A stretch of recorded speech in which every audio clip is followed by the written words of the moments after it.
sending out the reminder late did not help. You think? Well, people do know that we have a meeting every month, so No, Yeah, the I mean, rescue and rehab one was last week, wasn't it? uh, I I don't thought know. it was today. I've gotten emails from Mark saying it was, I think, Today. today. Just one of those days. Yeah, How's the weather where you are, Erica? gloomy and cold. It's kind of cold here too. I'm just thinking I Yeah. should grab a shawl. What about where you are, Laura? Well, we had our first snow of the year today in Montreal, so it's pretty Oh, cold I, and it's white. the other that's Canadians pretty. are in Edmonton, so I'm pretty sure they have snow Yeah, I bet. or had snow. Yeah. But it is pretty soon for Montreal to have snow like at the end of October. Usually the first snow is like mid-November, I'd say. So it's pretty Really. early. I remember my childhood on Lake Erie. We'd often see snow like every third Halloween would be snowy, Mhm. Oh and yeah. then it'd be fine the Oh, next week. I've been Yeah. here 4 years, so I guess I cannot really like speak for like. So yeah. I am gonna grab a shawl. Sorry, that was mental. I just made you cold, Kathy. No, I've been cold all day and have been ignoring it. I think I turned the Uh-uh. heat off in this room with the idea that I think more when I'm a little cool versus hot. And I could be very wrong on that. That looks cozy.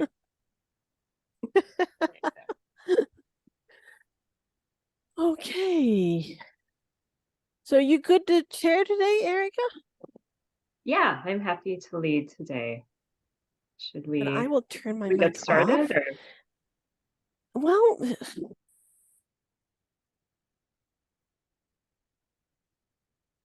We cannot hear you anymore, Kathy. Kathy, you muted yourself. There you go. Yeah. yeah, I said Matt said he was coming, so it's just perhaps I'm in a hurry and I need to give people more time. Well, we Yeah. have well, do we want to do some introductions? Does everyone know each other?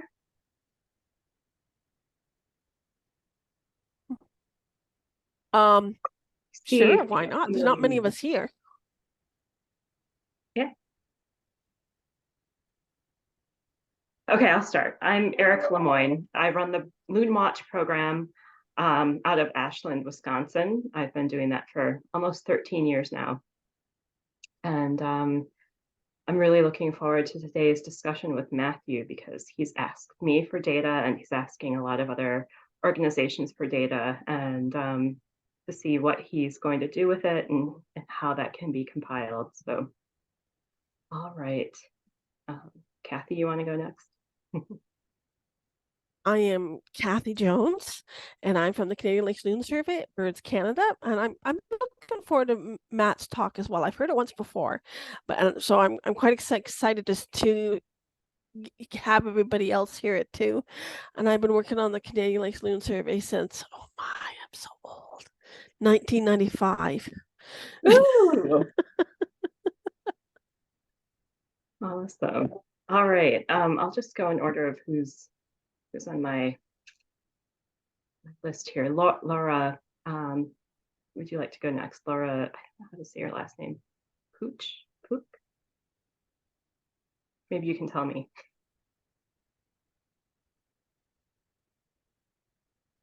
Laura, we were Sorry.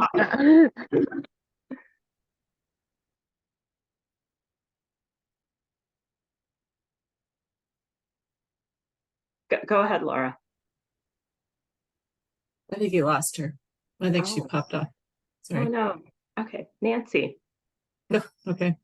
I'm Nancy Sheehan. I coordinate Journey North, the migratory species participatory science program, and I too have asked Erica for data, so I'm interested to hear Matthew's talk today. So, and I have been in this position since 2018, although it seems much longer at this point.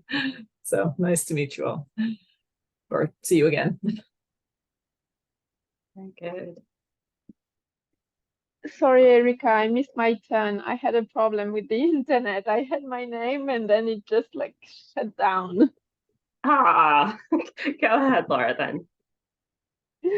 So yeah, hi. Sorry, my camera will be off today. I am using my phone for today's meeting, but yeah, my name is Laura Puch, and I've joined Birds Canada on like the Canadian Lakes Loon survey in February,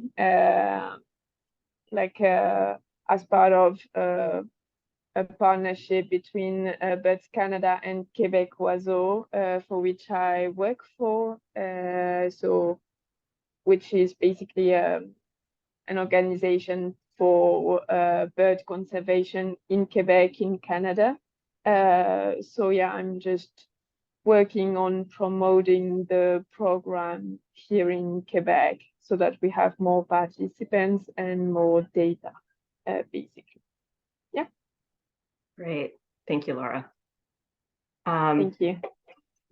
There's someone from Birds Canada, a gentleman. I don't know. It just says Birds Canada. Can you introduce yourself? Yeah, sorry, it's just me, Matt.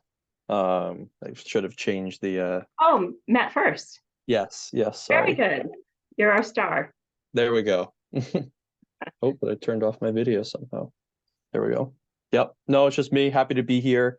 I'm a postdoc LPBO manager at Birds Canada. So looking forward to kind of discussing with you all what I'm working on with common loons. Great. Thanks, Matt. I do apologize. I was guest lecturing today and I'm borrowing an office from someone. So mid conversation later, I might have to just move locations. So No problem. I'm sure we'll keep discussion going. Gail.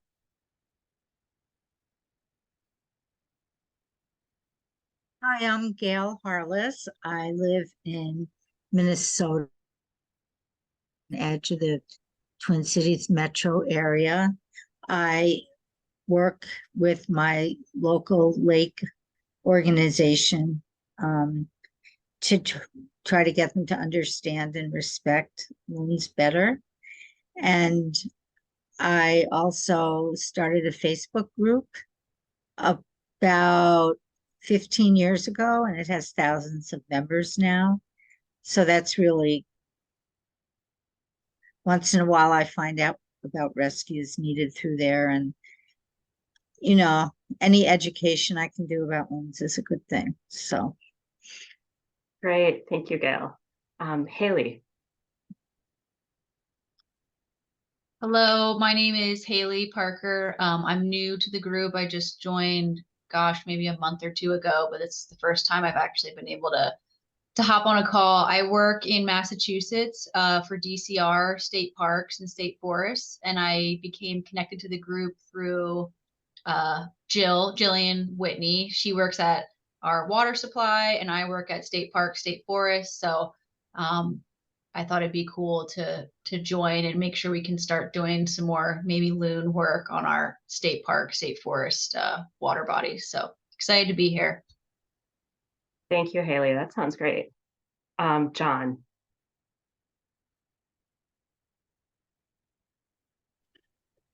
Hi, my name's John Cooley. I work at the Loon Preservation Committee in New Hampshire as a biologist. And yeah. Thanks, John. Jay. I'm Jay Mager. I am a professor at Ohio Northern University, which is in Northwest Ohio. I'm a lunatic by nature. I guess I've been working with loons for about 30 years or so and various locations, and looking at various questions, and always interested in being interested in this group. Current work is doing some work in South Carolina, looking at wintering behavior of loons that breed on freshwater lakes down there, which is kind of interesting. Is that Very good? interesting. And people can volunteer to go down there too and be a part of it. It's a great place to be in March when it's and you can still watch loons during the winter. And yeah, if we can kidnap any of you and bring you down, we would love to have you. Good. Thanks, Jay. Jaden. Hi, everyone. My name is Jaden. I'm a loon specialist with the Minnesota Department of Natural Resources. I just joined a couple of months ago, but I've been working with loons for a little while. I spent 2 summers with the Loon Preservation Committee in New Hampshire, and excited to be continuing to work with loons and all of you in this group. So thanks for having me. Thanks, Jaden. Let's see, Edmonton and Area Land Trust.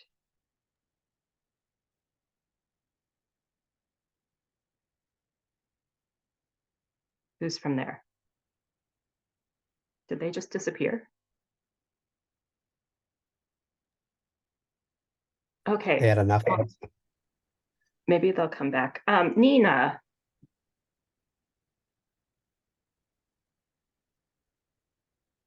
Nina, are you able to chat? Tell us about yourself. And the Adirondack Loon Center.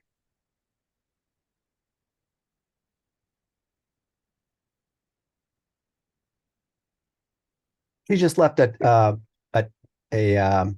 chat, Erica. He said, I'll Okay. be in and out, and I'm also working at our gift shop. So it'll depend on whether we have guests or not. Okay. Natasha.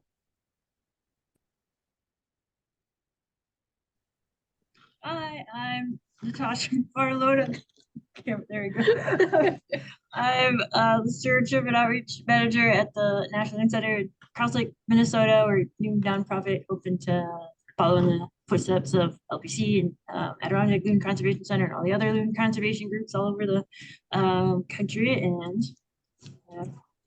I'm Maddie. I'm the Minnesota Green Corps member for the National Loon Center. This is my second meeting, and I'm already having a lot of fun. So I do a lot of outreach with the National Loon Center and education. So really excited to be in another meeting with you guys. Great. Thanks, guys. Good to hear you. Jill, or let's see who's next. Jillian.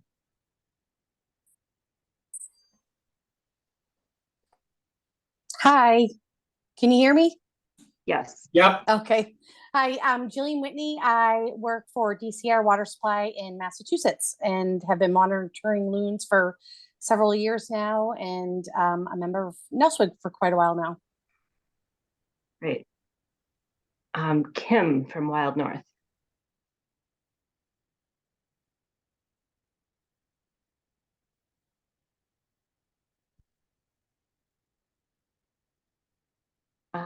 Kim, we're not hearing you. It looks like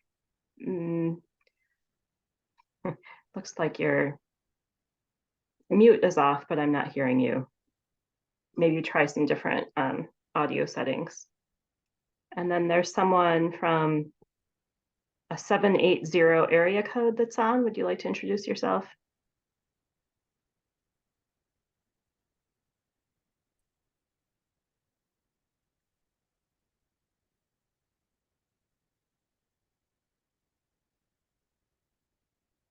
Okay.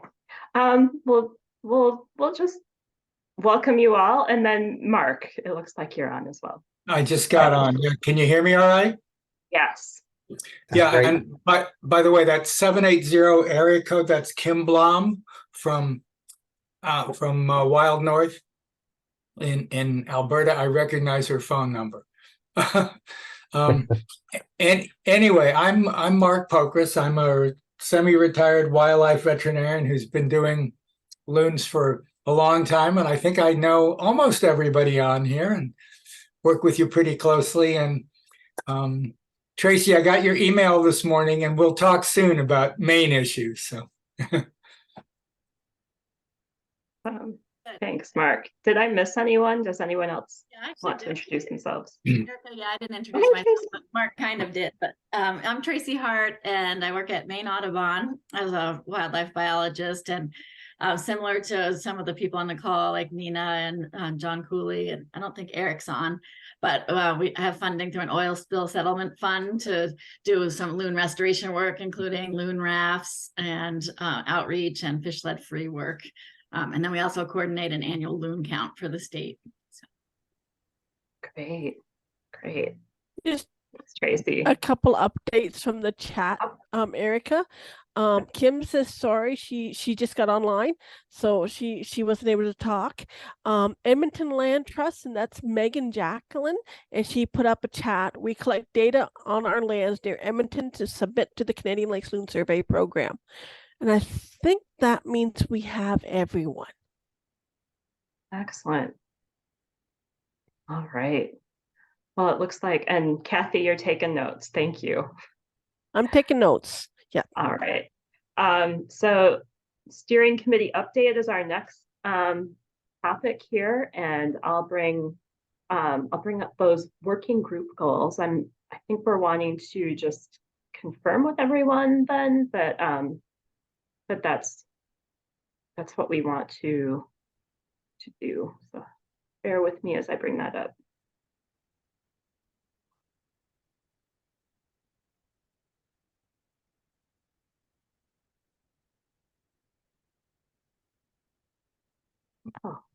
Oh, I know what I need to do.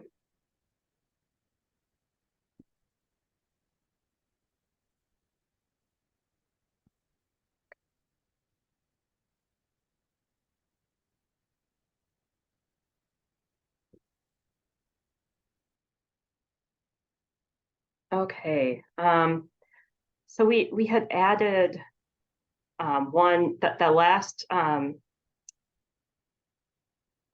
bullet is something that we added, but I'd like everyone to just take a couple of minutes to review those working group goals. And I think we just want to make sure that we're all on the same page. And if anyone has anything that they'd like to add or any comments, we'd like to hear that from you right now. Tim, I'm sorry, Eric, I should mention that I've added him to our registration form for the group as well. And I also just put up a link, so they're in the Google Docs folder if anybody ever needs to find them. Awesome.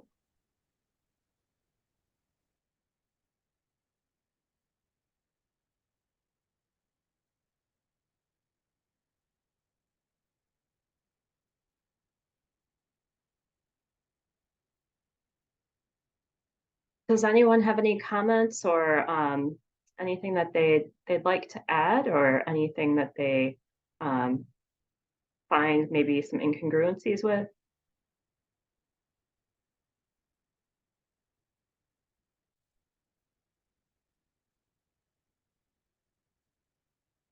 I don't know if I gave you all enough time to read them. Oh, I see a chat.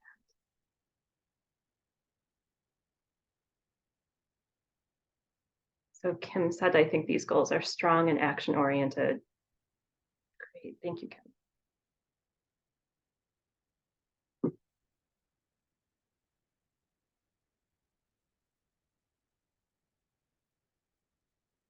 Okay, moving on. So our next topic is Matthew First, and the project that he has, the enormous project, in my opinion, of trying to get this continent-wide data kind of in order, trying to get some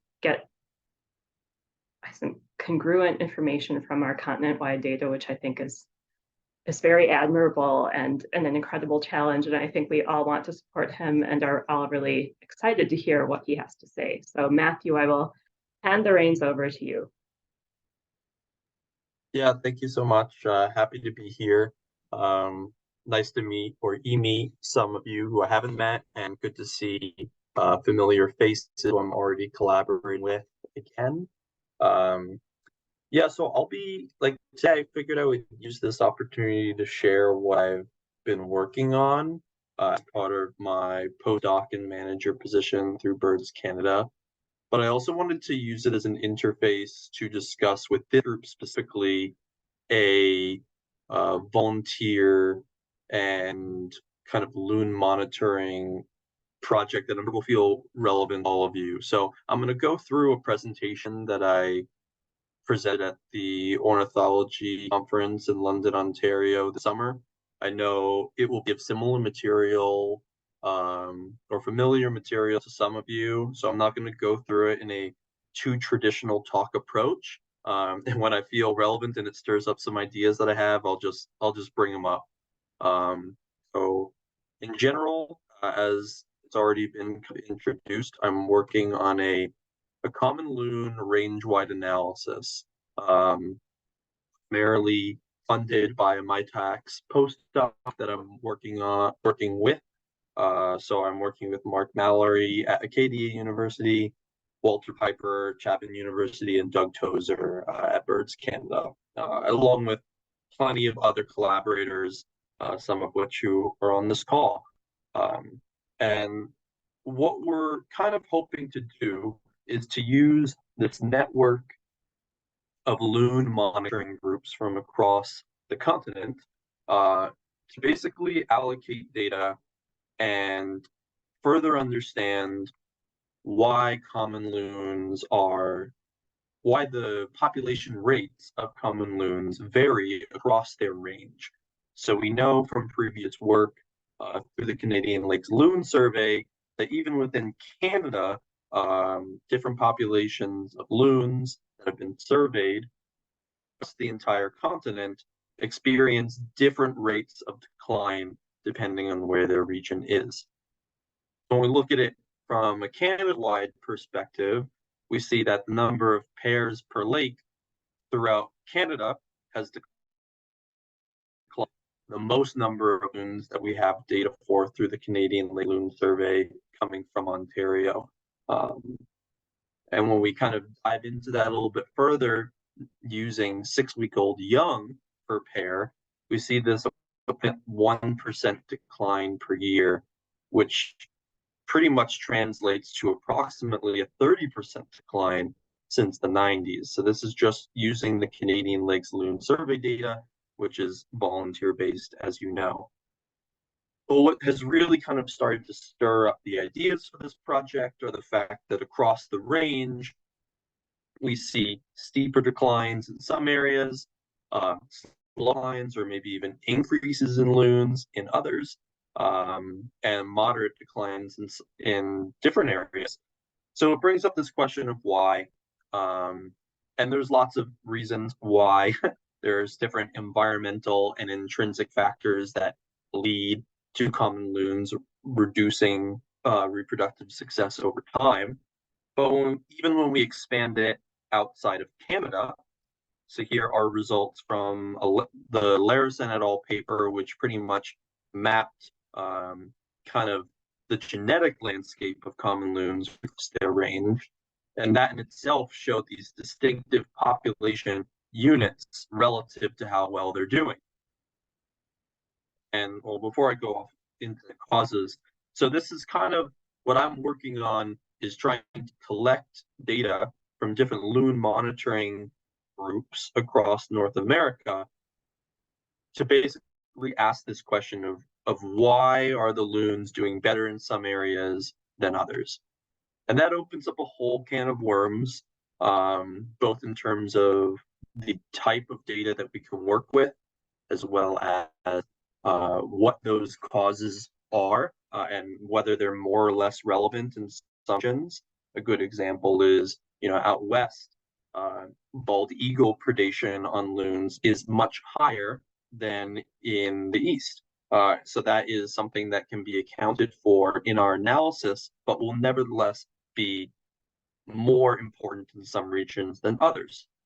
And with other local, state, or provincial-based management loons, there's going to be other factors that influence reproductive success, whether it's the use of platforms, flooding, boat traffic. Some lakes that are monitored by some working groups have no boats. Others are in very high traffic areas. So there's tons of discrepancies across the data, but that highlights the importance of why we should be able to compare factors across data sets. So just kind of pausing there, that's the broader objective of the work that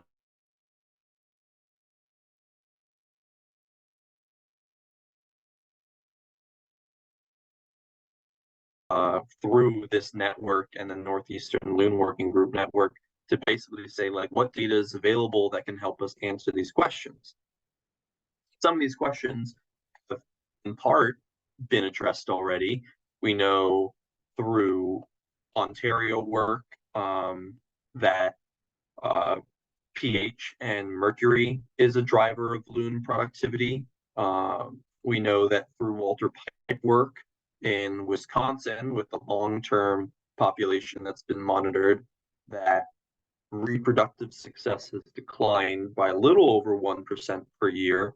That one of the main causes of that in terms of chicks that are produced is water clarity, precipitation linked, and the density of black flies, which we know can influence abandonment of nests.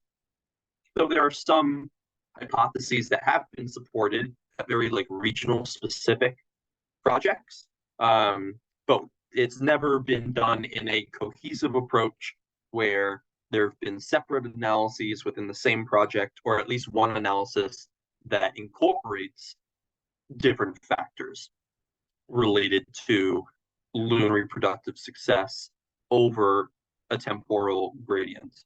And that's what led me to reach out to the Loon Research Working Group, was essentially to basically say, hey, what are the resources available? Forgive me, some of you might be looking at yourself right now. But in general, that really opened doors for me to be able to better understand what data is available to tackle these questions. So in general, that's what I'm trying to do. And the next part is kind of the what I want to do in addition to that. As I've gone through these data sets, some of which have been sent to me or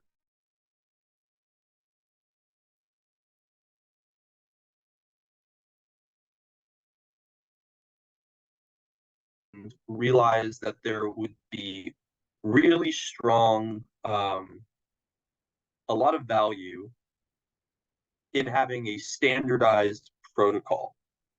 And this is not meant to say all the government agencies, nonprofit agencies that are monitoring loons need to change their ways completely and completely revamp loon monitoring.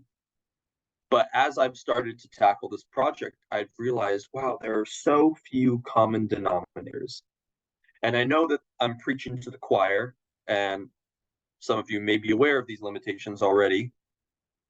I think it would be valuable, and that's kind of where I want to turn a discussion now, doing another paper or a report that outlines kind of the most basic kind of common denominators that loon working groups across the loons range can at least take into account when monitoring loons, so that when opportunities like this arise where we want to include data or at least just understand what's happening in population A compared to population B, there aren't such huge discrepancies in the temporal resolution at which loons are monitored, or even just simple keeping about loon arrival dates and so forth.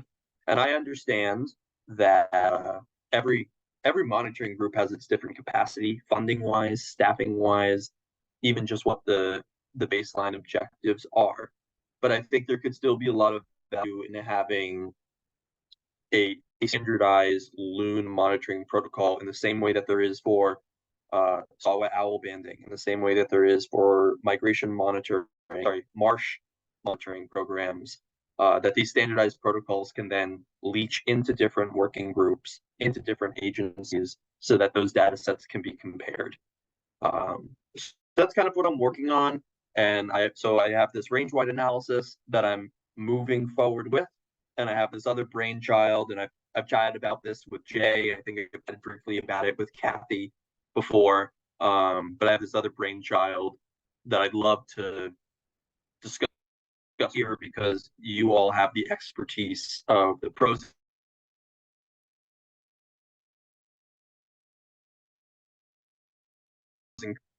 But yeah, other than that, that's really all I have. I think I had my thank you slide, and yeah, be here and just part of the discussion with all of you.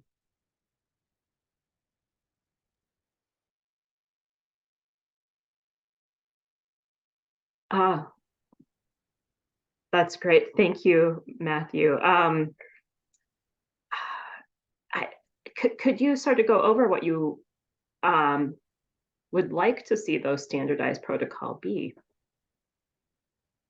In terms, well, that's kind of what I'd like to talk about is what needs to be in a standardized protocol in order for it to be, in order for the data that every Loon monitoring group has to at least be compared to some level.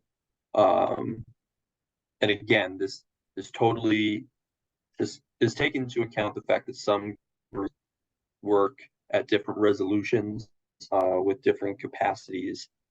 And I understand, I know already that there's the general notion of chick success being associated with, X-week-old chicks. Beyond that, there's little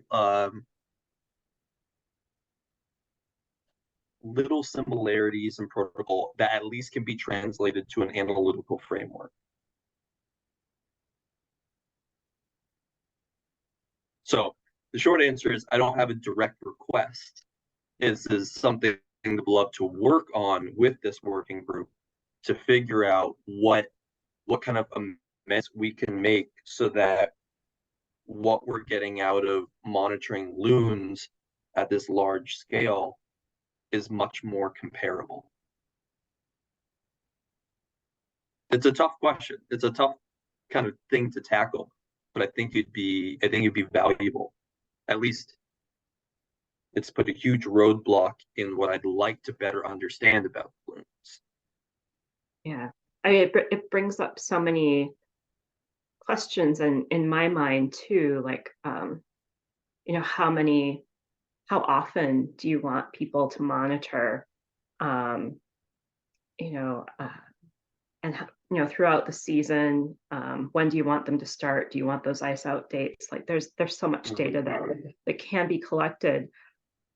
I ask my monitors to do whatever they can because, if there's a lake that is not being monitored, even if someone goes out for a few days in the middle of the summer, that's data that we didn't have otherwise. So I think for me, you'll probably be getting all different kinds of data if you want to go by a certain protocol so that you have some assurances of some certain kind of quality or quantity of data, then that would be helpful. And it would take a while for me or probably other people to go through their monitoring forms and sort of sort out what may have worked, what may work for you. But that's sort of what I'm thinking too. I also think about I ask our Loon Rangers to fill out a log. And so we're getting like dates and throughout the season of what they're doing. And some people do that and some people don't. So I think the resolution of the data that you'd be getting would be different depending on what people know about what their Loon Rangers and their volunteers are doing. Goodness, it's a lot. No, I have a thought about that, but I see Kathy's hand up, so I'll let her chime in before I. I mean, when I think about, I'm quite happy. I'm quite happy to let you answer that first, Matthew, because I think I have another related question online. So maybe we'll deal with that first. Sure. Yeah. My just quick response was going to be one of the main categories of data that I find. And again, this is just through kind of my surface level exposure to data.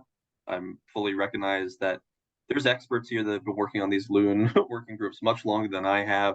They're familiar with much more detailed metadata than I probably am. But one of the consistent things I've encountered is a lack of data related to effort.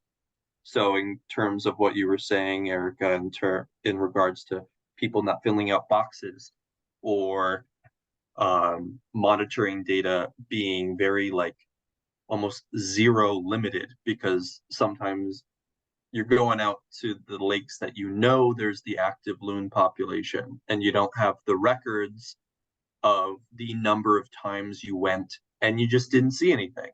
But that in itself is valuable to backtrack. Okay, what date were these chicks last alive? And that in itself has a lot of value and could be incorporated into a protocol, in addition to just at the end of 2023, was this lake active? Like, did it succeed? Yes or no? That's all I was going to say. It's just that effort is something. Yeah. That gives me another memory of what happens too, is that some loon rangers, if there aren't loons on their lake that year, or if the loon pair doesn't produce a chick, I don't get data from them. They're like, oh, nothing happened, so we're only going to send you data on years that happened. It's really hard to convince people that 0 is an important number, even though I try to drill it in their heads every time I send out a e-newsletter or some kind of correspondence. Yeah, that's a tough one too, I think, for volunteers to really understand the importance of 0 or no data being important data. Yeah, and again, I recognize that there's only so much that people can do. Everyone already has full capacity, especially when we're dealing with volunteer-based work, right? But yeah, I don't have an answer to that aside from it's worth critically thinking how to loop in that importance into a document that's sent to anyone that's going to partake in the beginning. So when they're reading it over before they get involved, they know what is of value and what isn't, and there isn't this inherent bias towards just paying attention to the loons that are easy to photograph or easy to determine that they succeeded. But yeah, that's just one dimension. The other thing I think about too is I think a lot of us have kind of two different programs we do. We have one that sort of allows volunteers to pick a lake of their choosing, and they're looking at loons throughout the year, and it's sort of like a phenology productivity data. And then we, every 5 years, and I know like Minnesota is every year, we do a population survey, and that's on a set of very specific lakes. And that's just the number of adults and the number of chicks. And so that's pretty simple. It's not simple to get everyone to go to a lake where there's not loons. Again, but that data might be, in terms of, I don't know, in terms of repetitive and everything, that might be the best data that you could get. Does anyone else have some thoughts about that too?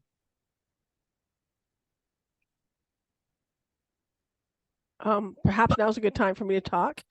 I don't know if you realize this, Matt, it's kind of hidden, but in the Canadian Lakes Loon Survey data set, we actually asked people to complete a checklist of the number of birds they see. And the first bird on that list is, do you see loons?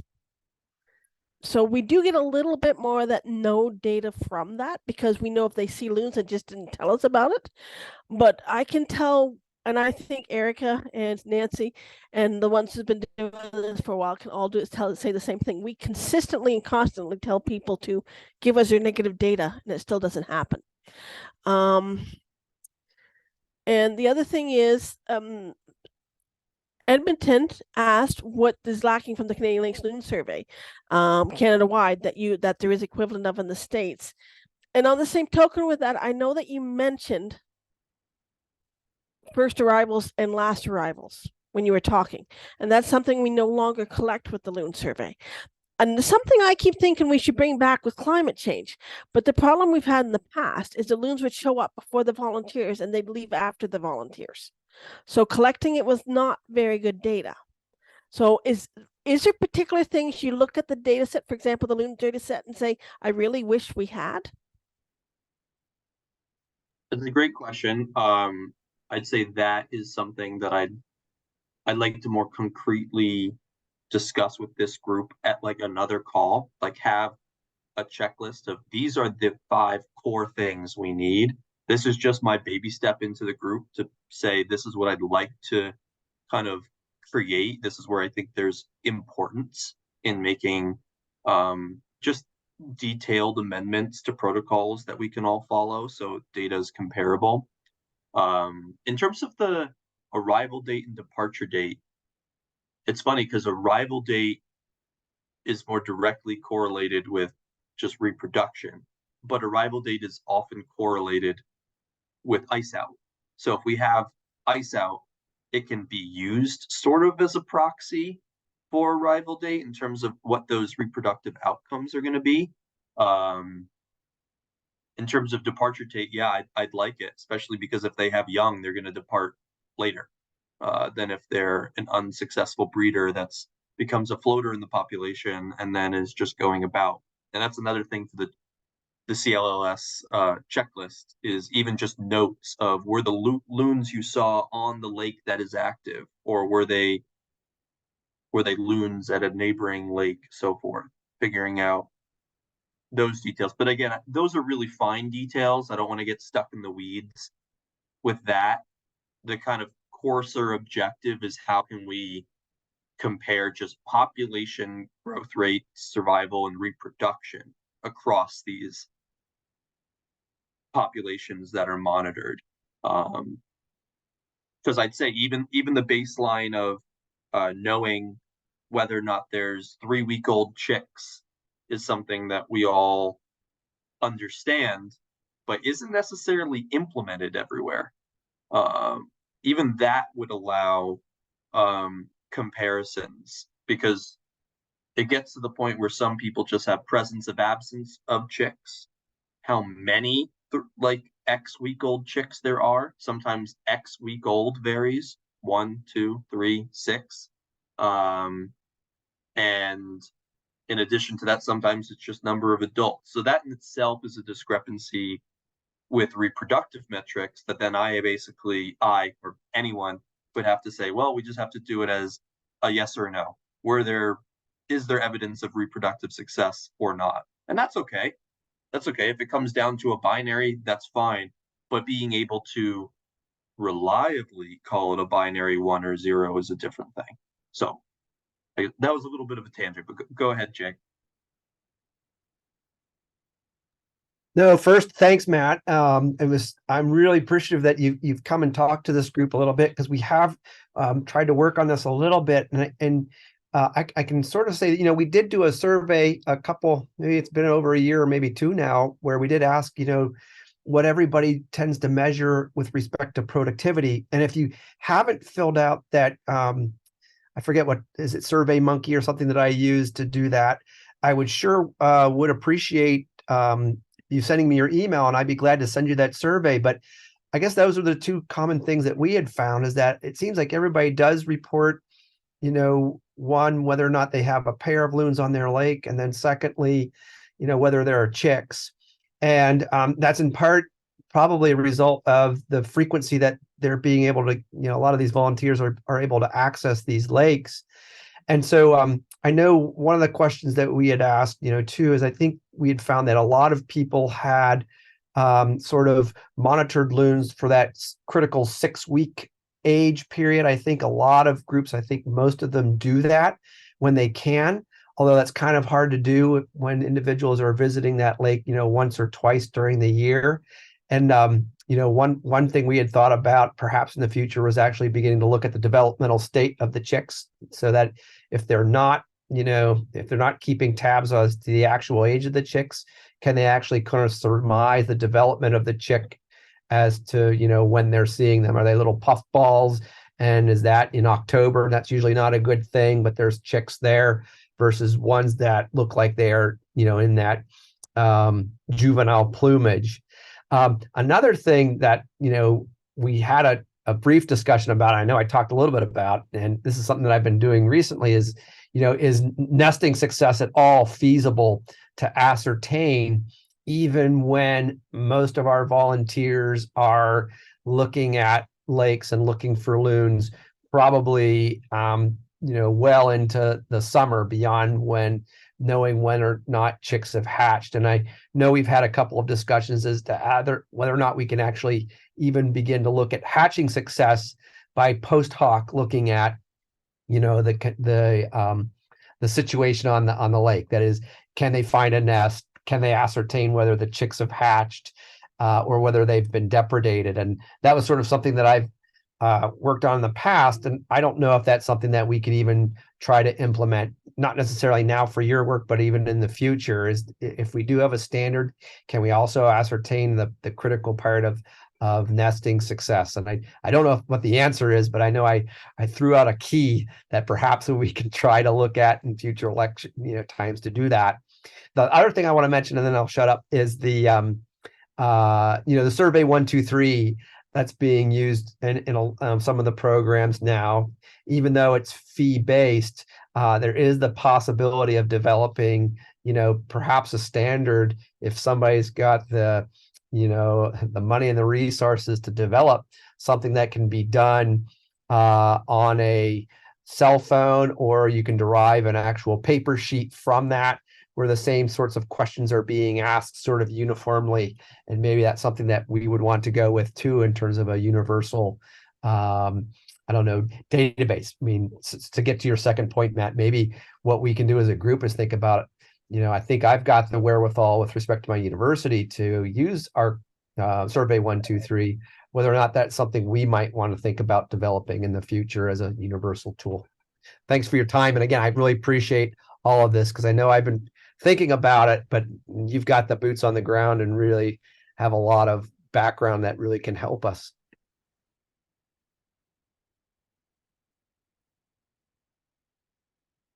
I can bite my tongue for Mark or Kathy to hop in.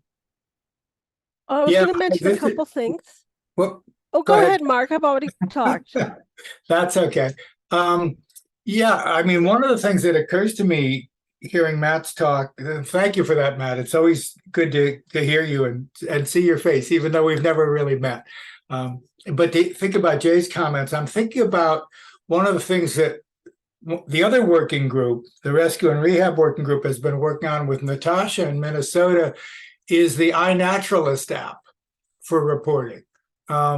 It's not as data rich, perhaps, as Survey 123. I'm not sure it's got the depth and capabilities, but it is free. And it does have a nice phone app. And for many of your volunteers, maybe that's the sort of thing that would work. And again, I would yield to Natasha's expertise on that, because I'm a beginning user myself.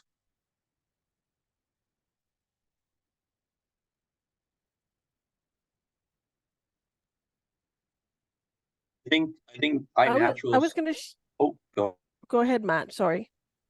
Oh, no worries. I was just going to say, I think iNaturalist is a great example of, a platform that we can use to document the data that we're collecting, especially if there's photos involved, annotations about how old the chicks are expected to be at that age. I don't know if iNaturalist itself would be the fix, as much as just figuring out when the most reliable time is to define reproductive success. As Jay mentioned, kind of that balance between where we have maximum volunteer effort based off of just human calendars, as well as what is the most reliable time to detect offspring, and is that detection representative of success or just like fecundity? And so I think that's a great point. Go for it, Kathy, or whoever else was going to chime in. I wanted to mention about Survey 123 because I hate to disappoint Jay, but I'm going to have to. Last year, myself and some colleagues with U.S. Fish and Wildlife Service, we both tried to ramp up survey 1 to 3 to a volunteer citizen science type program. Neither one of us liked it when we were done, even though we liked it when we began with. And that was because of the security issues within survey 1, 2, 3, and the fact that it's not as secure as we'd like. The other one is there's a mention about Christmas bird count being an example. Christmas bird count is basically a kind of like a snapshot image of a single time. So that would be comparable to everybody's single summer population survey that many of us do. Many people do already, not the Loon survey. And that's another option. As for eBird, it's classic checklist approach. eBird is not a great tool for looking at age of chicks. It's better now because they have just in the last couple of years added breeding codes, but fledged young in eBirds for loons means it's on the water. It just means you got a fluffy chick. It could be any age. So it's not as useful as I think a standalone approach that we all agree for defined time and technique. So I use eBird, I use iNaturalist, I use the Loon survey and the Atlas. So I'm fairly comfortable with all of them. I think there are approaches that can be done for these programs, but I think it doesn't so much matter what you're putting the data into, as long as Matt says, you have the consistent measure, be it the pair, effort, and the age of the chicks at whatever age that we all decide is appropriate. And I'll let somebody else talk now.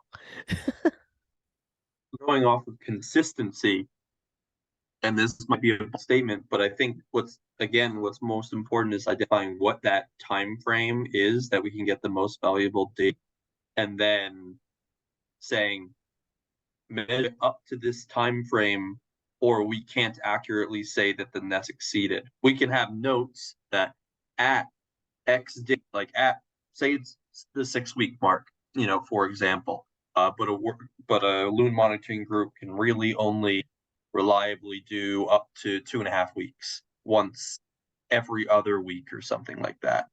Then there needs to be a field that says, we monitored up to X date these 5 years, but it might not be an accurate representation of productive success. It's almost that mindset of, like, if you can't match the standard time frame that we decide, we being a collective loon researcher monitoring group, then it just can't be considered success, at least to be comparable across groups. So that's where the consistency is important, is whether or not people, it's like identifying that time frame that allows for the most consistency across group while having a balance of measuring the loons. And I understand that that is already kind of there with that 6-week mark, but it still impairs some limitations. So maybe there's some creative solutions there.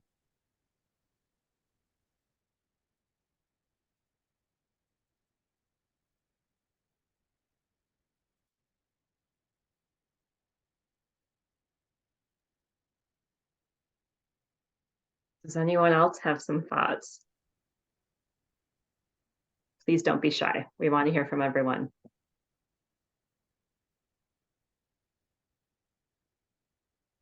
Again, this is like, in my eyes, spitballing and just like starting or revitalizing discussions that you probably already had.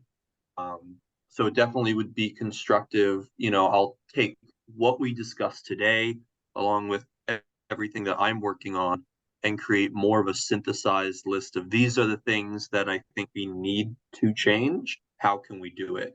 Obviously, that's a more directed approach. I just didn't want to come in swinging like crazy, saying this is what we need to do differently, without kind of really critically thinking about it. Yeah, and I know we don't have all of the groups present today, so I almost wonder if we need to have a meeting with just the leaders of the organizations that are doing this, so that everyone can sort of be like, well, this is how we do it. Or I don't know if you'd be interested in doing this, Matt, but we have in our shared drive, we have everyone, I believe we have everyone's monitoring forms and survey forms.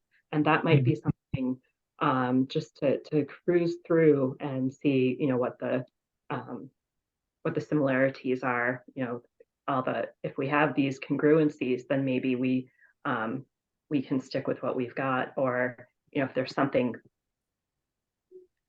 that needs to change, then make sure that we can do that across the board. I know that whenever I make changes with my group, it's kind of a big deal. A lot of people don't catch it, and I try to announce it and stuff. So any changes that we do with our groups, I think they need to have fair warning as well. Yeah. Yeah. And oh, sorry, Mark. No, I was going to say, I'm looking at the chat, and there's a comment there from the Edmonton and Area Land Trust, just sort of asking about survey programs in the States compared to Canadian Loon Lake survey. And I can sort of speak as an outsider, having listened to these discussions for a long time. But certainly what I see, or what I think I'm seeing down here in the States, is very different efforts and very different approaches from state to state that are dependent on local resources, that are dependent on loon populations. And Tracy can certainly speak here in Maine, where, effectively we're only counting the southern half of the state. And we only do it one day a year, that sort of spot survey, although we have reports for other times of the year. We do count throughout Maine, but then we only do a population estimate for the lower half. So, but we do have a lot of coverage on the northern lakes, but it is remote. Yeah, and that's one of the problems, is a lot of these lakes are remote. We don't have regular reporters on them. And certainly some of the lakes that I spend time on, everybody leaves at Labor Day. And so, there's no year-round residency. I can never find out what's going on, just before icing or things like that, because the people are gone. So we have this huge variation from location to location, which makes Matt's job ever so much more difficult. But going off of that, and kind of what Erica was saying about people like change, and it's right.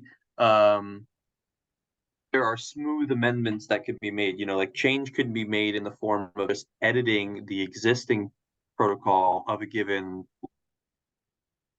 and it just looks like the same document, but there's just more detail there. Or making modifications that are small but very important to your monitoring form, or a sheet that each loon ranger gets when they're out in the field. Something as small as an extra checkbox that could be translated into a variable, that could be translated at least to us, that, oh, this one lake happened to be monitored to 6 weeks, even though most of them didn't. So we can include this down the line. It's still information. So I still think that there's tangible and important changes that could be made without the scary revamping of a system. Nor am trying to revamp a system. There's some protocols, especially through government, that really are just not going to really be able to change life, waterfowl or waterbird monitoring, and so forth. It's more just if we can get and glean visits, then it could be more valuable.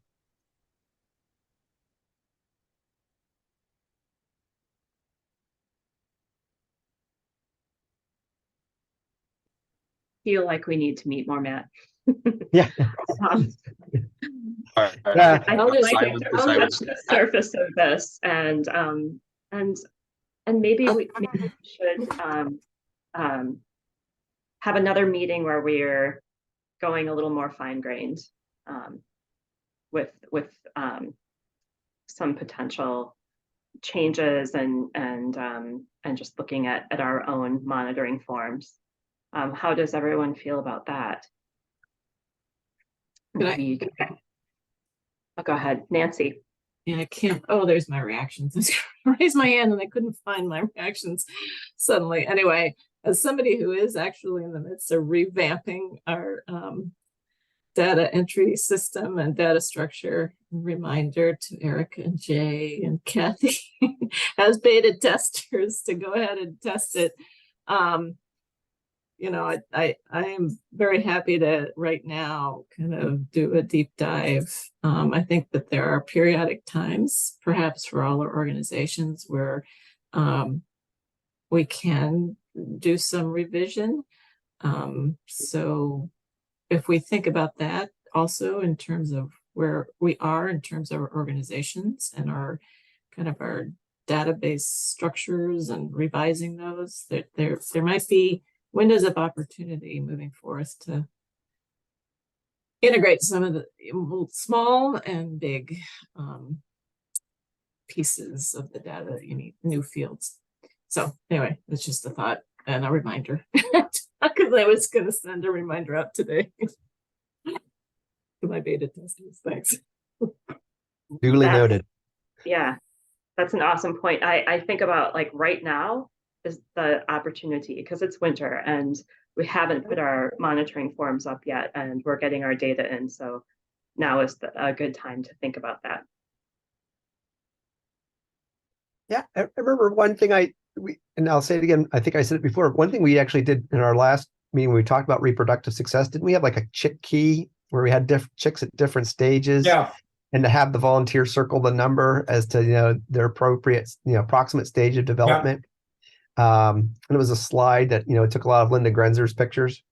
And, you know, Eric, I know you have all those, but maybe say, hey, you know, does your chick look like this or look like this or look like this or look like this? Circle it, you know. And so there you've got something where to your sheet, you've got actually photos that an individual can make a, you know, not a, you know, not like a Likert scale, but, you know, something that's pretty close to it. Say, hey, they're this far along. They're probably, you know, in past their second molten, almost ready to roll, so to speak.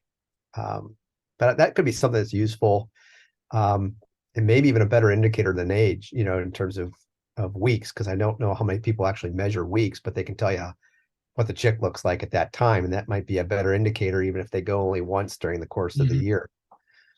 Good point.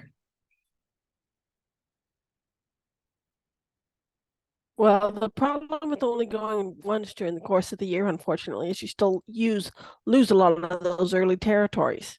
So Oh yeah, that goes it's a without tough one. It really is. Yep. Yeah. Maybe that's another thing to have the conversation is how many visits during the course of a year really represents a valid, usable data point, you know. I'm sure we all have that. I think, you know, it reminds me of the presentation John Cooley gave, you know, about how LPC selects some of their territories based on historical productivity. And I know John probably has a lot to say too on this, but it gets you also to think about, you know, what lakes we decide to send our volunteers is in part determined by some history. Okay, guys, so we are at 4 o'clock or 5 o'clock, probably where most of you are. Yeah. And I think we need to wrap this up. And Matthew, would you be willing to come back later? I know that we have next month scheduled, and Kathy, do you think this would be, we could do this in January or February? I don't remember what we have on the docket. Oh, sure. Next month. Oh, sure. And if push comes to shove, we could even, if it's better for Matt, we could even move the volunteer stuff a month, I think. It's Nancy and I, right? So it's up to Matt. Would you rather come back or would you rather have a couple months to mull it over? I'm happy to come back.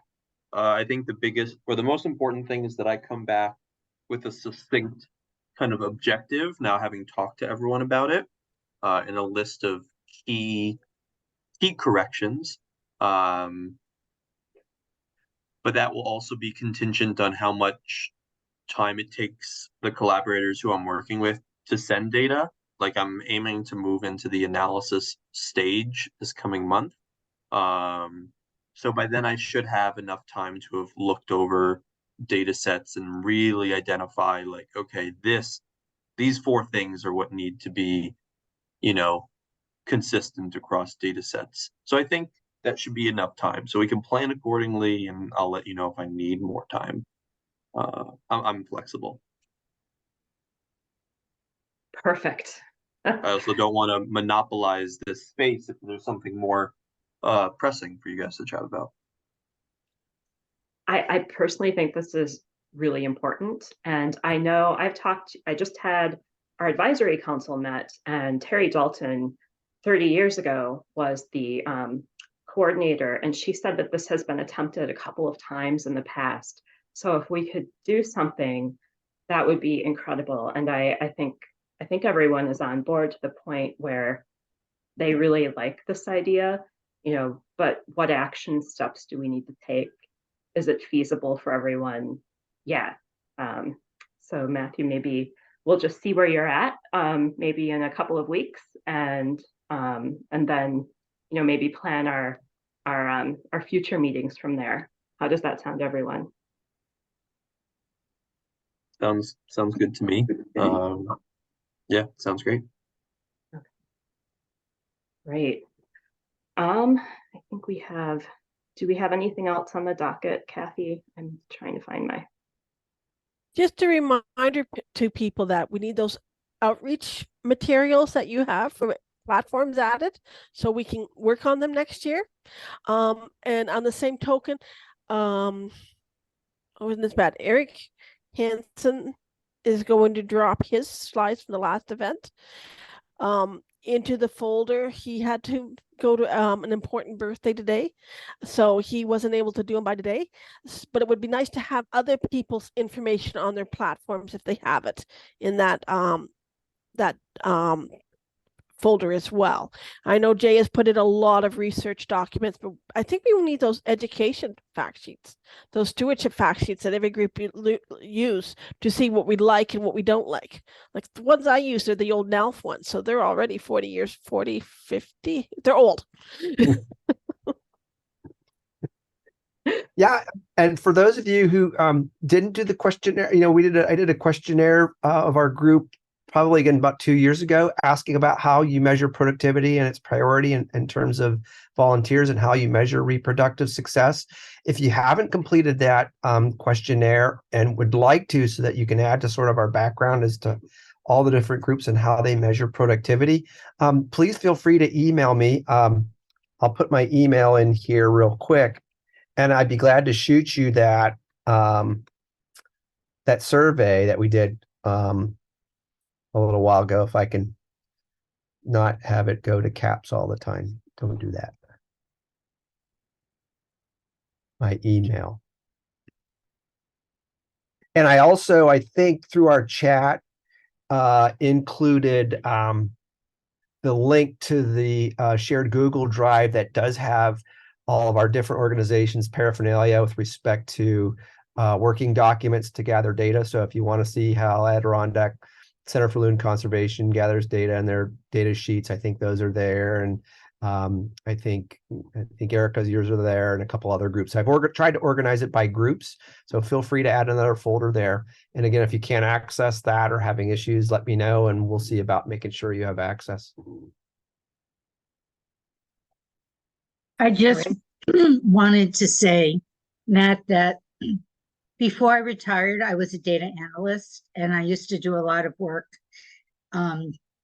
taking data from different systems and applications and all together into one data source. So I'd be interested if your work goes down that path. I'd be interested in helping out. Yeah, as I start to kind of organize the data, it'd be great to talk further with you, even just to glean some tips you have on the analytical side. Yeah, no, that sounds good. And just looping back to, I think it was Erica or Nancy's comment, just regarding like revamping and having tried this before, it's just an interesting topic, because clearly it's been a topic that's tackled before, but it's always going to be done through a different lens. Some might be trying to, make corrections on the rehabilitation side of things and understanding detection effort. Some might be coming from my lens of analyzing the data from a more research mindset. And so it's just interesting because there's whoever approaches this revision topic comes at it with an inherent bias towards their personal objectives. And so I recognize that, but I think there's a way of kind of checking off multiple boxes too. There's a reason why it keeps coming up. So that's all. Absolutely. Well, you guys, thank you all for making the meeting. Next month is November. Our meeting will be November 27th. Same time, same Zoom meeting. So I hope to see you all there and more folks. But thank you all. I think we'll say goodbye for now. Great to see all of you. Erica, thanks for hosting. Thank you everyone for allowing me to join. Great to meet or see some of you.